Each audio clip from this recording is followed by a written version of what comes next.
Dunia menyebutku wanita paling beruntung di abad ini. Tapi mereka tidak tahu bahwa setiap malam aku harus berlatih, tersenyum di depan cermin, agar tidak terlihat seperti seorang tawanan yang malang. Assalamualaikum warahmatullahi wabarakatuh. Jumpa lagi bersama channel Layar Kehidupan. Semoga bunda semua dalam keadaan sehat. Dan jangan lupa subscribe channel ini, biar bunda nggak ketinggalan ceritanya. Langsung saja ini ceritanya yang bakalan buat bunda sedih. Namaku Kinara. Dan di atas kertas, aku adalah istri sah dari Arkan Malik, seorang pemimpin tertinggi dari Malik Group yang kekuasaannya menyentuh hampir setiap sudut kota ini. Namun, di balik dinding mansion yang megah ini, statusku tidak lebih dari sebuah kontrak kerja dengan masa berlaku yang ditentukan oleh kepentingan bisnis. Malam ini, sebuah pesta amal besar diadakan di ballroom kediaman kami yang luas. Aku berdiri di depan cermin besar, mengenakan gaun sutra berwarna champagne yang harganya setara dengan biaya operasional panti asuhanku selama 1 tahun penuh. Pelayan membantu memasangkan kalung berlian di leherku. Namun rasanya lebih mirip seperti rantai yang dingin. Arkan muncul di ambang pintu, mengenakan setelan tuxedo hitam yang sempurna. Dia berdiri di sampingku, menggandeng lenganku dengan sangat erat, begitu erat, hingga ujung jemarinya terasa seperti es yang menembus kulitku di depan puluhan kamera dan ratusan tamu undangan. Dia adalah sosok suami idaman yang menatapku dengan binar mata penuh damba. Dia mencium punggung tanganku dengan lembut di hadapan para pengusaha rekanannya, membuat semua wanita di ruangan itu mendesah iri. Namun, begitu lampu kilat kamera meredup dan kami bergerak menuju sudut ruangan yang lebih sepi, Arkan mendekatkan wajahnya ke telingaku. Suaranya yang rendah dan bariton sanggup membekukan suasana seketika. Jangan terlalu percaya diri dengan pujian mereka, Kinara. Ingat, gaun itu bukan milikmu. Perhiasan itu dipinjamkan atas namaku. Dan senyummu itu adalah kewajiban yang sudah kubayar lunas. Semua ini hanyalah sandiwara untuk memenangkan hati kakek agar posisi CEO Q tetap aman. Jangan pernah sekalipun kau berpikir bahwa kau benar-benar memiliki tempat di hati ini. Bisiknya dengan nada yang sangat tajam.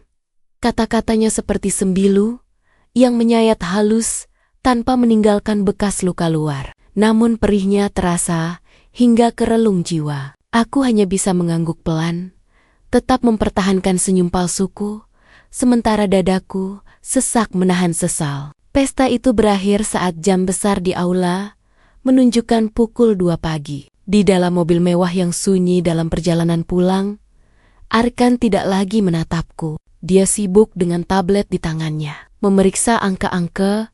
Pergerakan saham Siuliala keberadaanku di sampingnya hanyalah bayangan yang tidak berarti. Sesampainya di kamar, aku melepas kalung berlianku dengan tangan yang gemetar hebat, menyadari sepenuhnya bahwa kehidupan mewah ini hanyalah sebuah sangkar emas yang pintunya terkunci rapat dari luar.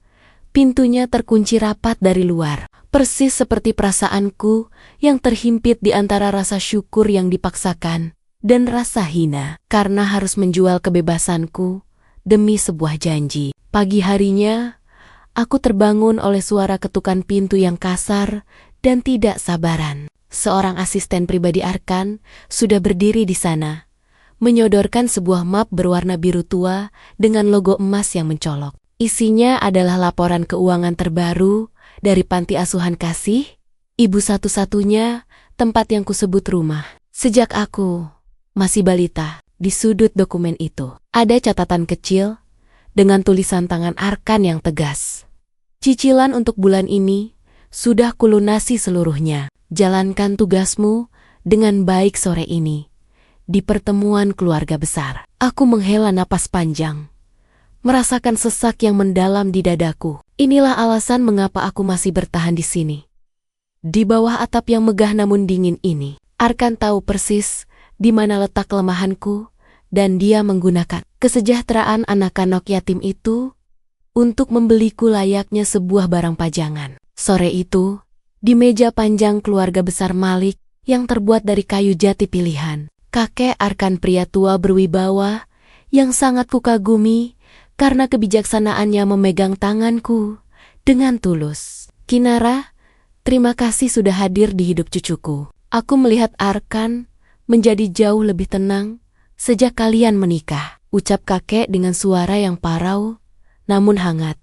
Aku melirik Arkan yang duduk tepat di seberang meja. Dia tersenyum simpul ke arah kakek. Sebuah senyum palsu yang sangat sempurna hingga hampir menipuku sendiri. Jika saja aku tidak tahu betapa bencinya dia padaku. Di depan, kakek Arkan memotongkan sepotong daging untukku dan meletakkannya di piringku dengan penuh perhatian. Seolah-olah aku adalah permata yang paling ia jaga. Namun, di bawah meja yang tertutup taplak putih bersih itu, aku tidak sengaja melihat tangannya mengepal dengan sangat kuat, hingga buku-buku jarinya memutih, seolah-olah menyentuh segala hal yang berhubungan denganku adalah sebuah beban berat yang harus dia pikul demi warisan.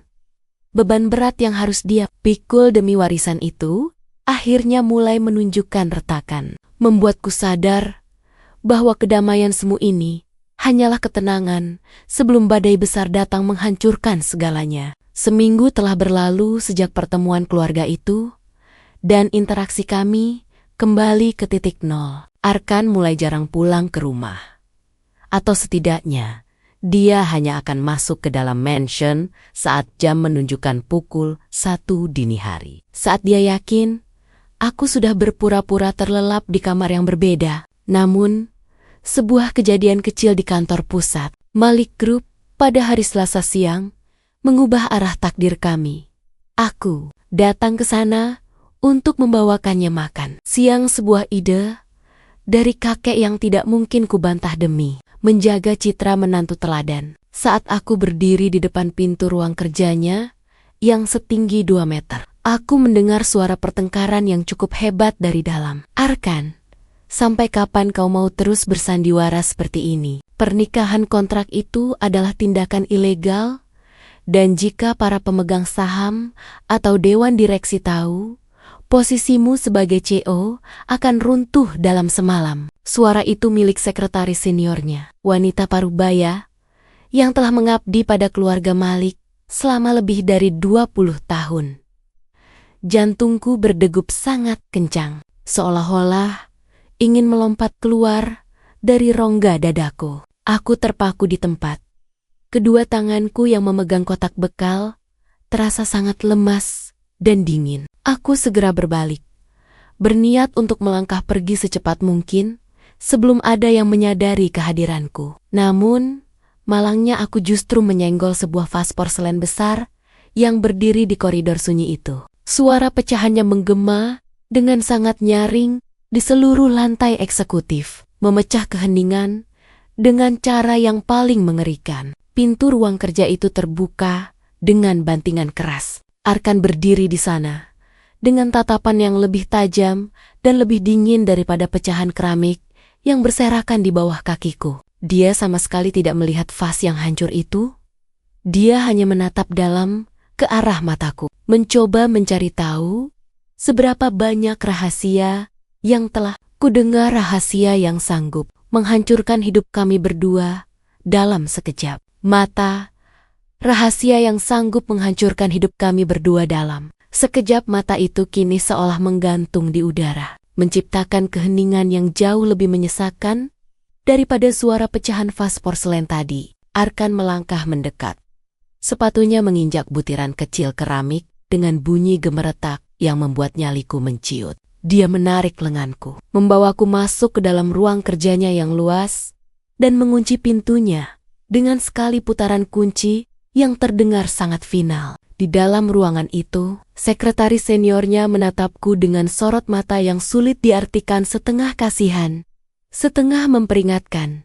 "Berapa banyak yang kau dengar, Kinara?" tanya Arkan dengan suara rendah, yang bergetar karena amarah yang ditahan.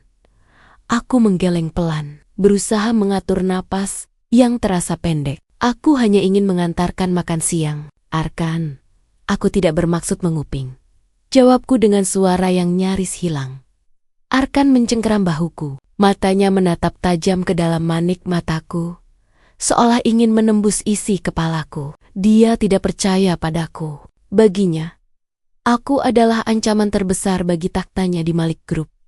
Namun, sebelum dia sempat menginterogasiku lebih lanjut, sebuah pesan singkat masuk ke ponsel pribadinya. Wajahnya yang semula tegang berubah menjadi pucat pasi dalam hitungan detik. Seseorang telah mengirimkan foto dokumen kontrak pernikahan kami yang tersimpan di brankas rumah, lengkap dengan keterangan bahwa bukti ini akan dikirimkan ke meja dewan direksi dalam waktu 24 jam jika tuntutan mereka tidak dipenuhi. Tuntutan mereka tidak dipenuhi. Dan tiba-tiba saja, seluruh kemarahan Arkan meledak tepat di hadapanku, menjadikanku sasaran utama dari ketakutan yang ia rasakan. Dia melemparkan ponselnya ke atas meja mahoni yang besar, lalu menatapku dengan kebencian yang belum pernah kulihat sebelumnya. Kau yang melakukannya, bukan? Kau memotret kontrak itu dan mengirimkannya kepada musuh bisnisku agar kau bisa memeras aku dengan jumlah yang lebih besar. Tuduhnya dengan telunjuk yang mengarah tepat ke wajahku. Aku terperangah. Air mata mulai menggenang di pelupuk mataku karena rasa sakit hati yang luar biasa. Bagaimana mungkin dia berpikir aku setega itu? Padahal panti asuhanku sepenuhnya bergantung pada belas kasihannya. Aku mencoba membela diri, mengatakan bahwa aku bahkan tidak tahu kode brankas di ruang kerjanya di rumah. Namun, Arkan sudah menutup mata dan telinganya. Baginya, hanya ada satu tersangka di rumah itu. Dan itu adalah aku, si istri kontrak yang ia anggap rakus. Keesokan harinya, suasana di mansion menjadi sangat mencekam. Arkan mengerahkan 10 orang penjaga tambahan untuk mengawasiku setiap detik, melarangku keluar dari gerbang rumah, dan menyita ponsel pribadiku. Aku merasa seperti burung di dalam sangkar yang kini jerujinya dialiri listrik. Setiap gerak-gerikku dipantau, dan setiap kata yang kuucapkan dicatat. Di tengah isolasi itu, sebuah surat misterius terselip di bawah pintu kamarku saat tengah malam, berisi pesan singkat yang membuat jantungku seolah berhenti berdetak. Aku tahu, kau tidak melakukannya, Kinara. Tapi suamimu lebih memilih menghancurkanmu daripada kehilangan hartanya. Tapi suamimu lebih memilih menghancurkanmu daripada kehilangan hartanya. Dan kalimat itu terus terngiang di kepalaku hingga sebuah ketukan di pintu utama mansion membawa badai baru yang jauh lebih nyata. Sore itu, saat hujan turun dengan sangat deras, seorang wanita cantik dengan pakaian bermerek dari ujung kepala hingga ujung kaki datang tanpa diundang. Namanya adalah Bianca, mantan kekasih Arkan yang konon pergi ke luar negeri 5 tahun lalu setelah ditolak oleh kakek karena latar belakang keluarganya yang kontroversial. Arkan yang baru saja pulang kantor tampak terkejut melihat kehadiran wanita itu di ruang tamu kami. Bukannya mengusir, Arkan justru membiarkan Bianca duduk dan menyesap teh dengan anggun. Seolah-olah wanita itu memiliki hak lebih besar atas rumah ini daripada aku. Bianca menatapku dengan senyum meremehkan, seolah aku hanyalah debu yang menempel di furnitur mewah Arkan. Jadi, ini tameng yang kau gunakan untuk menipu kakek Arkan? Manis sekali, tapi sayangnya terlalu rapuh, ucap Bianca dengan nada menghina yang sangat kental. Aku berdiri di sana, di sudut ruangan, merasa seperti orang asing di rumahku sendiri. Arkan tidak membelaku. Dia justru menatap Bianca dengan tatapan yang sulit terbaca, seolah ada percikan rindu yang mulai menyala kembali di matanya. Saat itu juga, aku menyadari bahwa posisiku tidak hanya terancam oleh skandal kontrak yang bocor, tetapi juga oleh kehadiran seseorang yang benar-benar memiliki hati Arkan di masa lalu. Aku menyadari bahwa jika aku tidak melakukan sesuatu untuk melindungi diriku sendiri, aku akan berakhir di jalanan tanpa satu sen pun untuk menyelamatkan anak-anak di panti asuhan.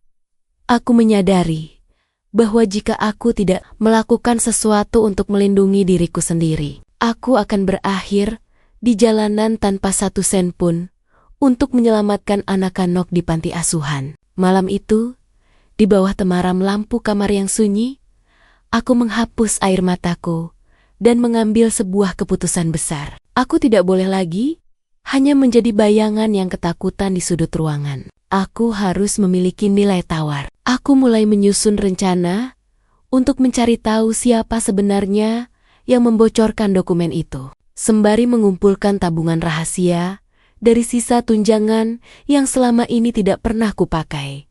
Keesokan paginya, aku memberanikan diri menemui Arkan di ruang makannya yang mewah. Aku tidak lagi menunduk. Dengan suara yang stabil, aku menawarkan sebuah kesepakatan baru. Aku akan membantu meredam kecurigaan Dewan Direksi dengan tampil lebih aktif dalam kegiatan sosial perusahaan. Namun, sebagai imbalannya, dia harus memberiku akses untuk mengelola yayasan pendidikan milik keluarga Malik.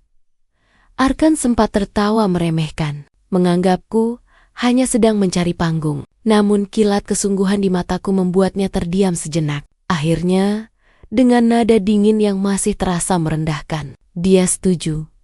Tanpa tahu bahwa itu adalah langkah pertamaku untuk berdiri di atas kakiku sendiri, dia setuju. Tanpa tahu bahwa itu adalah langkah pertamaku untuk berdiri di atas kakiku sendiri. Namun jalan menuju kemandirian itu ternyata dipenuhi oleh duri yang siap melukai setiap langkahku. Hari pertama aku menjabat di Yayasan Malik, aku disambut oleh tatapan sinis dari para pengurus lama yang merupakan orang-orang kepercayaan Bianca. Mereka dengan sengaja menyembunyikan laporan keuangan dan memberiku tumpukan berkas yang berantakan untuk dikerjakan dalam waktu 1 malam. Di sisi lain, Bianca semakin sering muncul di kantor Arkan, bahkan mulai berani mencampuri urusan rumah tangga kami dengan dalih membantu Arkan menghadapi ancaman pemerasan. Aku sering mendapati mereka berdua berbisik di ruang kerja hingga larut malam. Sementara aku terjebak di ruang yayasan yang gelap, mencoba memahami angka-angka yang rumit. Suatu sore, aku menemukan sebuah keganjilan dalam aliran dana yayasan. Ada sejumlah uang yang sangat besar mengalir ke sebuah rekening anonim setiap bulannya. Saat aku mencoba menyelidiki lebih dalam, Arkan tiba-tiba muncul dan menarik dokumen itu dari tanganku. Menuduhku sedang mencoba menyabotase keuangan keluarga demi kepentingan pribadiku. Menuduhku sedang mencoba menyabotase keuangan keluarga demi kepentingan pribadiku adalah cara Arkan untuk tetap memegang kendali atas diriku. Namun, kecurigaanku justru semakin menguat saat aku melihat raut cemas di wajah Bianca yang berdiri di balik pintu. Aku mulai merasa bahwa pengirim pesan misterius dan kebocoran kontrak itu ada hubungannya dengan aliran dana gelap di yayasan ini. Rintanganku bertambah saat kakek Arkan jatuh pingsan di sebuah acara formal dan harus dilarikan ke rumah sakit. Dalam kondisi kritis itu, kakek membisikkan sesuatu kepadaku. Sebuah kode akses menuju sebuah brankas kuno di perpustakaan lama yang tidak diketahui oleh siapapun, termasuk Arkan. Jaga Arkan, Kinara. Dia dikelilingi oleh serigala berbulu domba.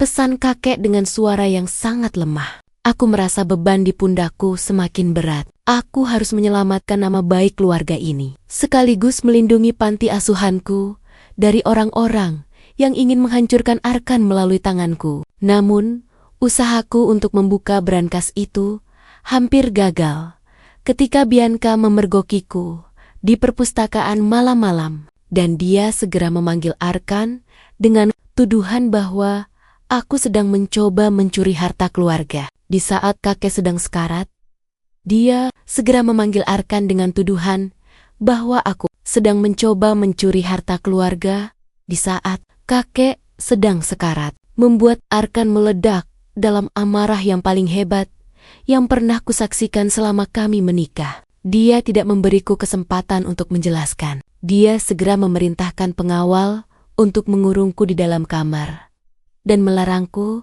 menjenguk kakek di rumah sakit. Di tengah keputusasaan itu, aku menyadari bahwa Bianca sedang merencanakan sesuatu yang lebih besar untuk mengambil alih posisi CO Arkan.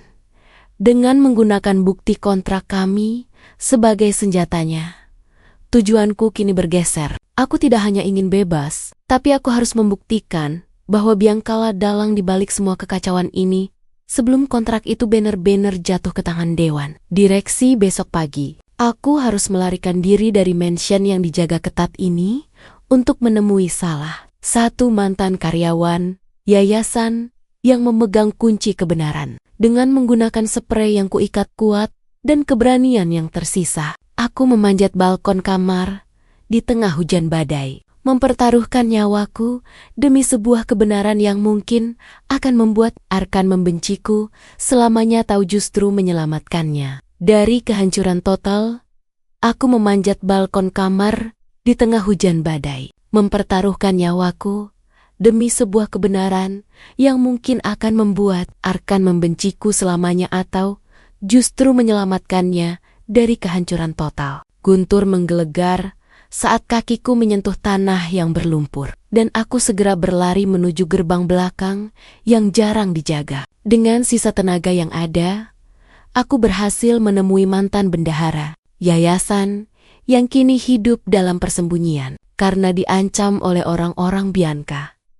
Pria tua itu memberikan sebuah diska lepas berisi rekaman suara dan mutasi rekening yang membuktikan bahwa Bianca lah yang sengaja membocorkan kontrak pernikahan kami untuk membuat saham perusahaan anjlok, sehingga dia bisa membeli sebagian besar aset tersebut melalui perusahaan cangkang. Namun, saat aku hendak kembali untuk menunjukkan bukti itu pada Arkan, sebuah mobil hitam mencegat jalanku di tengah jalanan yang sepi. Dua pria berbadan besar keluar, bukan untuk melukaiku, melainkan untuk membawa paksa diska lepas itu dariku. Aku berhasil melarikan diri ke dalam hutan kota. Namun bukti yang kupegang kini rusak karena terendam air hujan, meninggalkanku tanpa senjata apapun untuk membela diri di hadapan keluarga. Malik, bukti yang kupegang kini rusak karena terendam air hujan, meninggalkanku tanpa senjata apapun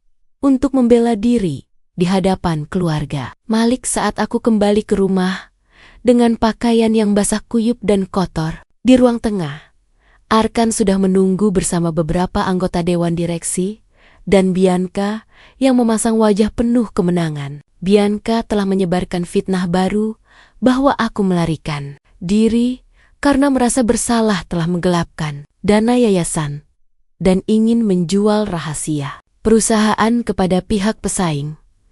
Arkan menatapku dengan mata yang memerah, tampak kecewa dan terluka secara mendalam. Aku memberimu kepercayaan untuk mengelola yayasan, Kinara, tapi kau justru menggunakan kesempatan itu untuk menghancurkanku dari dalam, ucapnya dengan suara yang bergetar karena emosi. Dia tidak mau mendengarkan satu kata pun penjelasanku tentang Bianca atau tentang bukti yang rusak itu. Di hadapan para petinggi perusahaan, Arkan secara resmi mengumumkan bahwa dia akan memproses perceraian kami dan mencabut semua dukungan dana untuk panti asuhan kasih ibu sebagai kompensasi atas kerugian yang aku timbulkan.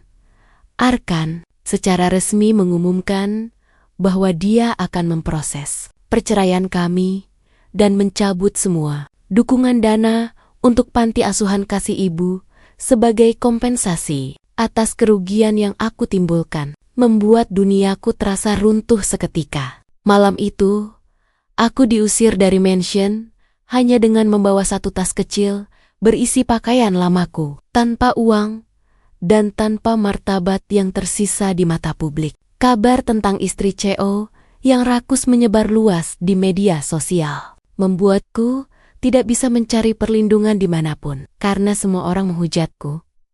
Aku terpaksa tidur di sebuah bangku terminal bus, memeluk tas berisi barang-barangku sambil menangis tanpa suara. Di saat yang sama, aku mendengar berita bahwa kondisi kakek semakin kritis karena mendengar kekacauan di perusahaan. Aku merasa gagal dalam segala hal. Gagal menjaga amanah kakek, gagal melindungi panti asuhan, dan gagal membuat Arkan percaya pada ketulusanku.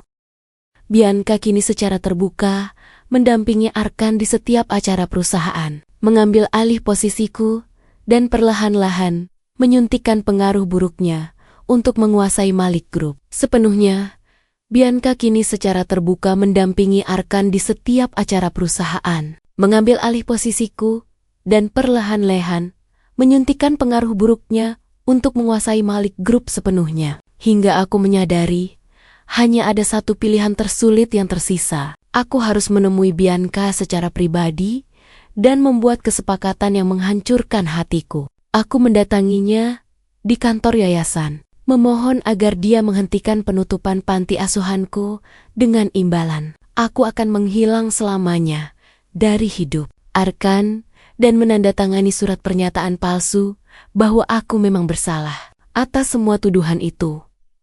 Ini adalah satu-satunya cara agar anak-anak di panti tetap memiliki tempat tinggal. Meski aku harus menyandang status sebagai penjahat di mata dunia dan di mata pria yang mulai kucintai. Dengan tangan bergetar, aku menandatangani dokumen pengakuan palsu tersebut di depan Bianca yang tertawa puas. Aku memberikan surat itu kepada pengacara Arkan tanpa bertemu dengannya secara langsung, meninggalkan sebuah catatan kecil terakhir di baliknya.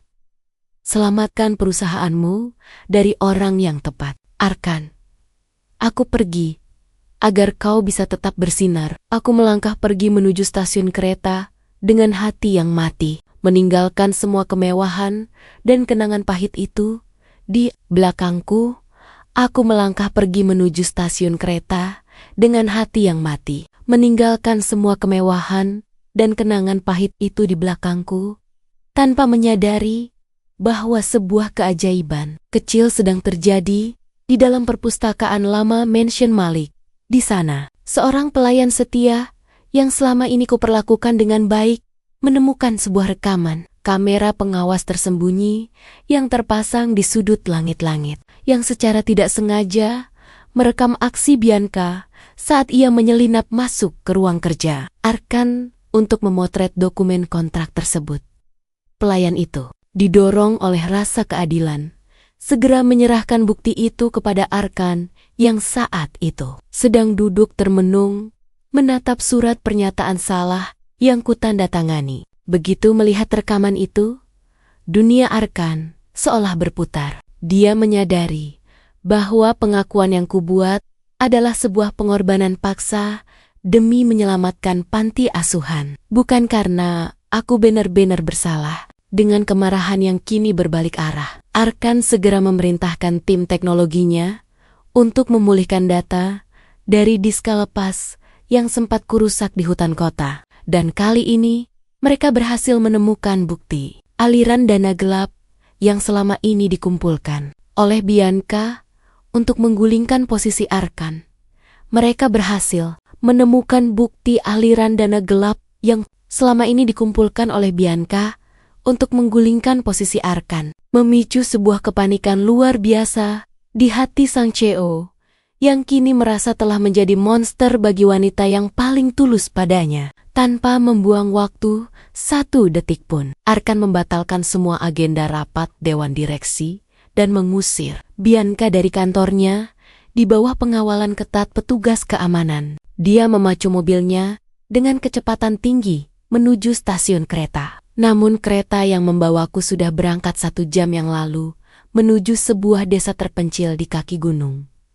Arkan tidak menyerah. Dia menempuh perjalanan darat selama 5 jam tanpa henti, hanya bermodalkan alamat panti asuhan yang pernah aku sebutkan dalam doa-doaku. Sementara itu, di panti asuhan yang sederhana, aku sedang membantu anak-anak menanam bunga di halaman saat sebuah mobil mewah yang sangat kukenali berhenti di depan pagar kayu yang sudah lapuk. Arkan keluar dari mobil dengan pakaian yang tidak lagi rapi, matanya sembab, dan dia langsung berlutut di depanku di atas tanah merah, memohon maaf di hadapan anak-anak yatim yang menatapnya dengan bingung.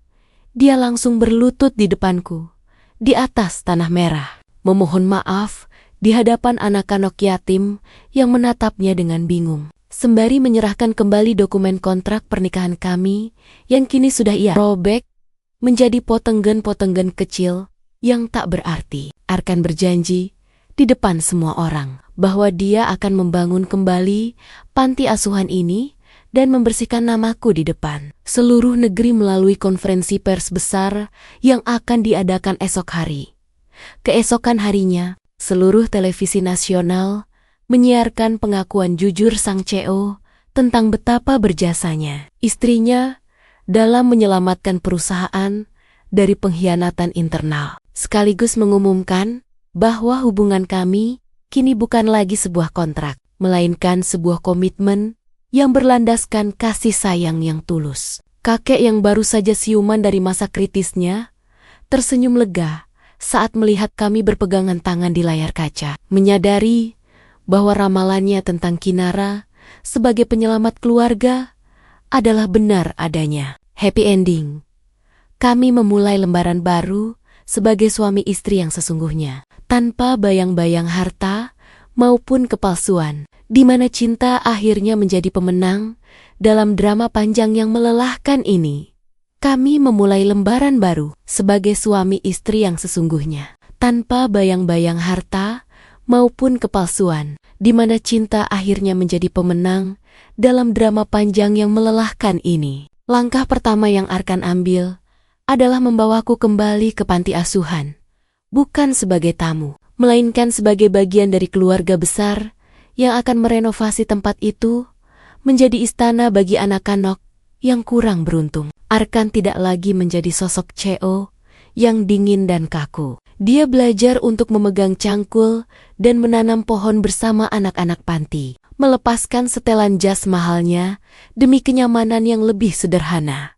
Namun, tantangan baru muncul dari sisa-sisa pengikut. Bianca yang masih mencoba mengguncang harga saham perusahaan dengan isu-isu miring tentang masa lalu kami. Aku tidak lagi tinggal diam atau melarikan diri. Aku berdiri di samping Arkan dalam setiap rapat dewan direksi, menggunakan kecerdasan dan ketulusan yang kumiliki untuk meyakinkan para investor bahwa kekuatan sejati sebuah perusahaan terletak pada integritas pemimpinnya. Kami membuktikan bahwa sebuah pernikahan yang dimulai dari kepalsuan pun bisa berubah menjadi pondasi yang paling kokoh jika kedua belah pihak mau saling memaafkan dan belajar dari kesalahan masa lalu. Episode 19.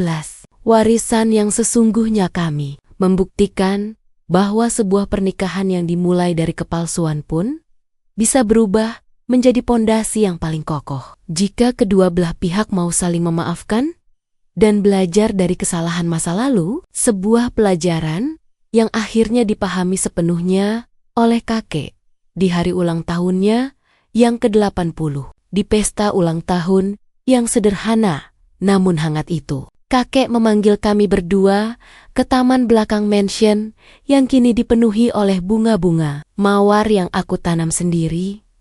Kakek menyerahkan sebuah kunci kecil ke tanganku. Sebuah kunci yang menuju ke sebuah perpustakaan rahasia berisi arsip sejarah keluarga Malik yang selama ini tidak pernah dibuka untuk umum. Warisan yang paling berharga bukan terletak pada angka di rekening bank, tapi pada nama baik yang tetap harum meski dihantam badai. Pesan kakek dengan mata yang berkaca-kaca. Di sana, aku menyadari bahwa Arkan selama ini dididik dengan sangat keras hingga lupa cara mencintai, dan kehadiranku bukan hanya untuk menyelamatkan perusahaannya, tapi untuk menyelamatkan kemanusiaan di dalam dirinya. Kami berjanji untuk menjadikan yayasan keluarga sebagai pusat bantuan bagi mereka yang terzalimi oleh kekuasaan, memastikan bahwa tidak akan ada lagi kinara-kinara lain yang harus menjual kebebasannya demi sebuah harapan. Episode 20. Senyum di balik gerbang. Kami berjanji untuk menjadikan yayasan keluarga sebagai pusat bantuan bagi mereka yang terzalimi oleh kekuasaan, memastikan bahwa tidak akan ada lagi kinara-kinara lain yang harus menjual kebebasannya demi sebuah harapan. Dan itulah janji yang kami jaga hingga matahari terbenam di ufuk barat hari ini. Sekarang, setiap kali aku berdiri di balkon mansion ini, aku tidak lagi perlu berlatih tersenyum di depan cermin atau melambai pada kamera paparazzi dengan kepura-puraan yang menyiksa. Senyum yang kini tersungging di bibirku adalah senyum yang jujur, lahir dari rasa aman karena dicintai dan dihargai sebagai manusia seutuhnya. Arkan datang dari belakang, melingkarkan lengannya di pinggangku, dan berbisik bahwa makan malam sudah siap kali ini tanpa agenda bisnis, tanpa kontrak tersembunyi, dan tanpa gangguan dari pihak luar. Kami belajar bahwa kebahagiaan sejati tidak ditemukan dalam kemewahan yang dipamerkan, melainkan dalam ketenangan saat kita bisa menatap mata orang yang kita cintai tanpa ada rahasia yang menghalangi. Cerita kami adalah pengingat bagi siapa saja bahwa meski dunia ini penuh dengan tipu daya dan topeng emas, ketulusan hati akan selalu menemukan jalan pulangnya. Dan cinta yang tulus adalah satu-satunya kontrak yang tidak akan pernah bisa dibatalkan oleh waktu tamat. Terima kasih sudah mendengar cerita ini. Semoga Bunda semua suka sama ceritanya. Dan jangan lupa like, komen, subscribe. Wassalamualaikum warahmatullahi wabarakatuh.